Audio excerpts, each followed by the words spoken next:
नमस्कार दर्शकों, मैं आरएस अग्निहोत्री आप सबका स्वागत करता हूं।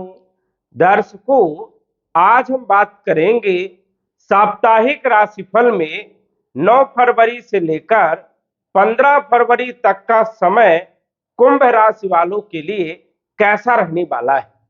इस सप्ताह कौन कौन से ग्रहों का राशि परिवर्तन होगा, ग्रहों के राशि परिवर्तन से कौन कौन से क्षेत्रों में क्या क्या बदलाव देखने को मिलेगा।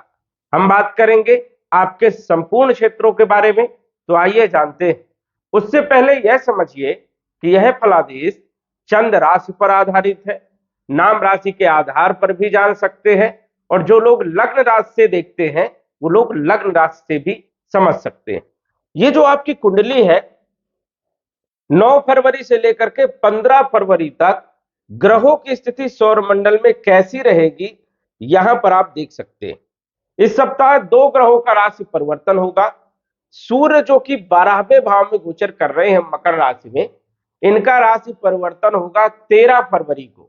ये 13 फरवरी को आपकी राशि में आ जाएंगे और आपकी राशि में 4 ग्रहों का गोचर होने वाला है इस सप्ताह। चंद्रमा इस सप्ताह तुला राशि में भी रहेंगे और वृश्चिक राशि में भी रहेंगे और धनु राशि में भी रहेंगे और मकर राशि में भी रहेंगे। अन्य ग्रहों की यदि हम बात करें तो मंगल जो है 12वें भाव में पूरे सप्ताह गोचर करेंगे उच्च राशि में। शुक्र, राहु और बुध आपकी राशि में और 13 फरवरी को सूर्य भी आ जाएंगे। शनि जो है धन भाव में गोचर करेंगे मीन राशि में और गुरु आपके पंचम भाव में मिथुन राशि में। केतु जो है सिंह राशि में जो है गोचर करेंगे सप्तम भाव में। तो ये ग्रहों की स्थिति जो है इस सप्ताह रहने वाली है। अब हम जान लेते हैं कि इन ग्रहों का प्रभाव हमारे लिए कैसा रहेगा, किन क्षेत्रों के लिए पॉजिटिव और किन क्षेत्रों के लिए नेगेटिव, क्या हमें सावधानी रखना चाहिए, बचाव के लिए क्या उपाय करना है। तो सबसे पहले तो हम बात करेंगे चंद्रमा के बारे में, क्योंकि साप्ताहिक राशिफल का मतलब ही यही है कि सभी ग्रहों का जो है विश्लेषण जो है इसमें साप्ताहिक राशिफल में होता है। चंद्रमा को भी लिया जाता है और चंद्रमा तो सबसे ज्यादा इंपॉर्टेंट है। हमने पिछले वीडियो में भी आपको बताया चंद्रमा हमारे मन और मस्तिष्क दोनों पर सबसे ज्यादा प्रभाव डालता है। चंद्रमा यदि थोड़ा सा भी चेंजेस होता है गोचर में तो सीधे हमारे मन पर प्रभाव पड़ जाता है और इसका प्रभाव इतना ज्यादा होता है कि आप क्षणिक रूप में भी देख सकते हैं। साप्ताहिक राशिफल में आप जो है इसका अनुभव कर सकते हैं। चंद्रमा यदि अच्छी पोजीशन में है तो मन बड़ा प्रसन्न रहेगा और चंद्रमा यदि खराब पोजीशन में है तो मन अशांत रहेगा, काम काज करने में मन ही नहीं लगेगा, काम को टालने का प्रयास करोगे, इच्छा ही नहीं होगी। तो ये स्थिति चंद्रमा से आप देख सकते हैं कि चंद्रमा आपको बताएगा कि आने वाले सप्ताह में कौन सी तारीख में कैसा काम रहेगा और क्या उसमें सफलता मिलेगी या परेशानियां उत्पन्न होगी। महीने में कुछ ऐसे दिन होते हैं जो बुरे बीतते हैं और इसका कारण यही है कि चंद्रमा जो है कहीं ना कहीं अशुभ स्थिति में होता है, पीड़ित होता है और इसीलिए हमारा मन डिस्टर्ब होता है और मन यदि डिस्टर्ब है तो स्वभाव में चिड़चिड़ापन भी आएगा, काम काज करने में मन भी नहीं लगेगा और किसी से बहस होगी, कार्यों में गलतियां देखने को मिलेगी। तो चंद्रमा का प्रभाव आप जो है अनुभव करके जरूर बताइएगा। 9 तारीख को चंद्रमा जो है तुला राशि में भाग्य भाव में गोचर करेंगे और चंद्रमा आपके छठे भाव के मालिक है। छठा भाव होता है रोग का, ऋण का, शत्रुओं का, कलह का और कर्ज का। अब छठे भाव के मालिक चंद्रमा भाग्य भाव में गोचर करेंगे 9 तारीख को, तो समय आपका बढ़िया रहेगा। यदि आप नौकरी के लिए अप्लाई करना चाहते हैं तो 9 तारीख का समय आपके लिए बढ़िया है, दिन और रात ये अच्छी स्थिति में है।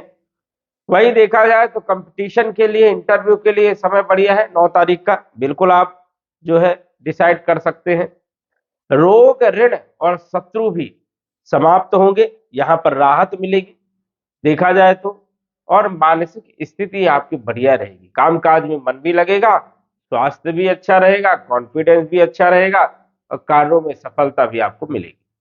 10 तारीख को चंद्रमा वृश्चिक राशि में आपके कैरियर के भाव में गोचर करेंगे 10, 11 और 12 तारीख को। तो 12 तारीख को दोपहर 1:43 तक ही रहेंगे।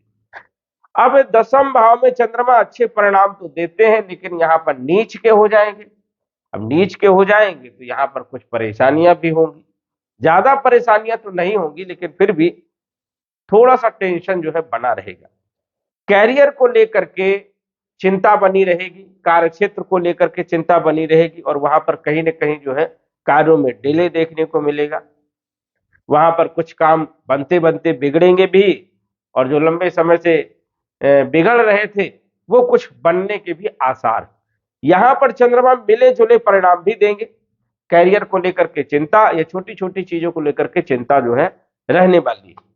लेकिन जिनके पास नौकरी नहीं है वो लोग यदि अप्लाई करते हैं तो उन लोगों के लिए समय बढ़िया रहेगा 10, 11 और 12 तारीख को। 12 तारीख को चंद्रमा दोपहर 1:43 में एकादश भाव में धनु राशि में आ जाएंगे और यहां पर चंद्रमा अच्छे परिणाम देंगे। तो 12 तारीख का दिन अच्छा रहेगा, 13 तारीख का भी दिन अच्छा रहेगा और 14 तारीख का भी दिन आपके लिए बढ़िया रहने वाला है, इसमें कोई दिक्कत नहीं। 13, 14 और 12 तारीख को दोपहर 2 बजे के बाद से समय आपके लिए बढ़िया है। आप कोई भी काम कर सकते हो उसमें आपको सफलता मिलेगी, मनोस्थिति आपकी बढ़िया रहेगी, मन प्रसन्न रहेगा, कामकाज में आपको सफलता मिलेगी और धन से जुड़े हुए कार्य आपके जो है बनेगी। आर्थिक स्थिति आपकी मजबूत होगी, रोग ऋण शत्रुओं का शमन होगा, कंपटीशन में भी सफलता मिलेगी और यदि कोई नई ज्वाइनिंग करना चाहते हैं, इंटरव्यू देना चाहते हैं तो भी समय आपके लिए बढ़िया रहने वाला है। 15 तारीख को चंद्रमा आ जाएंगे मकर राशि में 12वें भाव में। यहां पर विपरीत परिवर्तन राजयोग तो बनाएंगे लेकिन मिले जुले परिणाम देखने को मिले। मानसिक टेंशन भी रहेगी, मन अशांत भी रहेगा लेकिन विदेश से जुड़े हुए कुछ कार्य आपके बन सकते हैं। तो यहां पर मिले जुले परिणाम जो है मिलेंगे। यह ध्यान रखना है कि चंद्रमा आपके लिए 9 तारीख को भी बढ़िया है, 10 तारीख, 11 तारीख और 12 तारीख को मिले जुले परिणाम देंगे लेकिन 12 तारीख को दोपहर के बाद का समय अच्छा है और 13, 14 तारीख भी आपके लिए बढ़िया है। तो ये ध्यान रखना है। अन्य ग्रहों की बात करें तो शनि आपके राशि के स्वामी है, लगन के स्वामी है और 12वें भाव के भी स्वामी है, धन भाव में गोचर कर रहे हैं और आपके ऊपर शनि की 7.5 का अंतिम चरण भी चल रहा है। शनि अपने नक्षत्र में आ गए हैं तो कहीं ना कहीं जो है इस सप्ताह देखा जाए तो हेल्थ, स्वास्थ्य आपका अच्छा रहेगा, कॉन्फिडेंस भी अच्छा रहेगा, धन लाभ हो सकता है, विदेश से जुड़े हुए आपके काम बन सकते हैं, विदेश से भी धन की प्राप्ति हो सकती है और कुटुंब परिवार में भी कहीं ना कहीं जो है सामंजस्य बनता हुआ यहाँ पर देखने को मिलेगा। शनि की स्थिति बढ़िया है और शनि यहाँ पर धन देने का और धन से जुड़े हुए कार्यों को बनाने का काम करेंगे। धन के मालिक देवगुरु बृहस्पति हैं और बृहस्पति धन के भी मालिक है और लाभ के भी मालिक है और गोचर कर रहे हैं पंचम भाव में, अच्छी पोजीशन में। तो स्वाभाविक है कि धन में वृद्धि होगी क्योंकि शनि तो धन के लिए सपोर्ट कर रहे हैं और गुरु भी आपको सपोर्ट करेंगे और गुरु लाभ के मालिक है और लाभ भाव को देख रहे हैं तो स्वाभाविक है कि आर्थिक स्थिति बढ़िया रहेगी, लाभ होगा, आय में वृद्धि होगी और कुटुंब परिवार की स्थिति बेहतर होगी। विद्यार्थियों के लिए समय बढ़िया रहेगा, पढ़ाई लिखाई के लिए, लव लाइफ के लिए भी समय बढ़िया है और फाइनेंशियल स्थिति के लिए भी समय बढ़िया है। शेयर मार्केट इत्यादि क्षेत्रों के लिए भी स्थिति आपके लिए बेहतर है। तो यहां पर देवगुरु बृहस्पति इस सप्ताह बढ़िया रहेंगे। मंगल जो कि आपके तीसरे भाव के मालिक है और कैरियर के मालिक है, गोचर कर रहे हैं 12वें भाव में उच्च राशि में। यहां पर यदि आप विदेश जा रहे हैं या विदेश में रह रहे हैं, विदेश से जुड़े हुए काम कर रहे हैं तो अच्छा लाभ देने का काम करेंगे। लेकिन जन्म स्थान के आसपास यदि रह रहे हैं तो कैरियर को लेकर के चिंता रहेगी। बल पराक्रम में वृद्धि होगी, छोटे भाई बहनों के साथ संबंध ठीक ठाक रहेंगे, यात्राएं हो सकती हैं इस सप्ताह। तो यहाँ पर मंगल जो है उच्च राशि में तो कुछ अच्छे परिणाम आपको दे सकते हैं, कैरियर में भी कुछ अच्छे परिणाम आपको मिल सकते हैं लेकिन चिंता जरूर बनी रहेगी। शुक्र जो है चौथे भाव के भी मालिक है और भाग्य के मालिक है, गोचर कर रहे हैं आपकी राशि में, अच्छी पोजीशन में है, केंद्र त्रिकोण राजयोग और लक्ष्मी नारायण राजयोग बना रहे हैं। मित्र राहु के साथ गोचर कर रहे हैं। वैसे राहु के साथ शुक्र चारित्रिक दोष भी बनाता है और बुध के साथ राहु है तो जड़ दोष भी बनता है, लेकिन मित्र के घर में शुक्र है और राहु भी मित्र है तो शुक्र के जो है फलों में वृद्धि करने का काम करेंगे। भाग्य का साथ मिलेगा। वही भूमि, भवन, प्रॉपर्टी, मकान और वाहन से जुड़े हुए आपके काम भी बनेंगे, लेकिन थोड़ा सा ध्यान भी यहाँ पर रखना, क्योंकि राहु है, कई बार काम बिगाड़ देता है, तो यहाँ पर ध्यान रखना है। वैसे लाभ आपको जरूर होगा। इसके बाद बुध, जो कि पंचम भाव के भी मालिक हैं, अष्टम के भी मालिक हैं, लगन में गोचर कर रहे हैं केंद्र त्रिकोण राजयोग बनाकर। विद्यार्थियों के लिए, संतान के लिए, लव लाइफ के लिए और फाइनेंशियल स्थिति के लिए बुध अच्छे हैं। अकस्मात लाभ देने का काम करेंगे, अचानक लाभ हो सकता है, ससुराल पक्ष से संबंध आपके मजबूत बनेंगे। और व्यापारिक स्थिति के लिए यदि हम देखें तो 13 फरवरी के बाद व्यापारिक स्थिति भी बढ़िया रहेगी, तो यहां पर कोई दिक्कत नहीं। सूर्य, जो कि सप्तम भाव के मालिक हैं, 12वें भाव में गोचर कर रहे हैं, तो 13 तारीख तक सूर्य की स्थिति अच्छी ना होने के कारण व्यापार में उतार चढ़ाव रहेगा, लेकिन 13 तारीख के बाद व्यापारिक स्थिति बढ़िया रहेगी। पार्टनरशिप को लेकर के कहीं ना कहीं चिंता रहेगी, मनमुटाव हो सकता है, ध्यान रखना है। पति पत्नी में टकराव हो सकता है, चिड़चिड़ापन स्वभाव में देखने को मिलेगा, यहां पर भी ध्यान रखना है। पैसा खर्च ना हो, व्यय क्योंकि होने के योग यहां पर बनते हैं, और व्यापार में कुछ नुकसान हो सकता है, उसकी भी आपको सावधानी रखना है। तो इस सप्ताह 13 तारीख तक का समय व्यापार में संभल करके रहने की जरूरत है, किसी को उधार ना दे, और यदि आप देते हैं तो यहां पर सोच समझ करके आपको देना है, ये ध्यान रखना है। सप्तम भाव में केतु बैठे हैं, जो कि मिले जुले परिणाम देंगे, और ये भी यहाँ पर कोई खास अच्छे परिणाम नहीं देंगे 13 तारीख तक, क्योंकि सूर्य की स्थिति बढ़िया नहीं है, और सूर्य के फलों में वृद्धि कर देंगे केतु। तो यहाँ पर वैवाहिक जीवन में भी ध्यान रखना है और व्यापार में भी ध्यान रखना है। इसके बाद यदि हम चर्चा करें राहु के बारे में, जो कि आपके लगन में ही बैठे हैं, थोड़ा कंफ्यूजन वाली स्थिति जरूर रहेगी, कंफ्यूज करने का काम करेंगे, भ्रमित करने का काम करेंगे।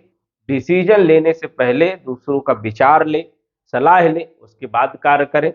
वैसे राहु यहाँ पर देखा जाए तो काफी अच्छे परिणाम भी देता है, लेकिन यहाँ पर 2 से 3 ग्रह रहेंगे, जैसे कि शुक्र, बुध और सूर्य भी आ जाएंगे 13 तारीख को, तो राहु उतने अच्छे परिणाम नहीं दे पाएंगे, कंफ्यूजन वाली स्थिति यहाँ पर रहेगी, इसलिए थोड़ा सा ध्यान रखना है, कोई विशेष दिक्कत वाली बात नहीं है।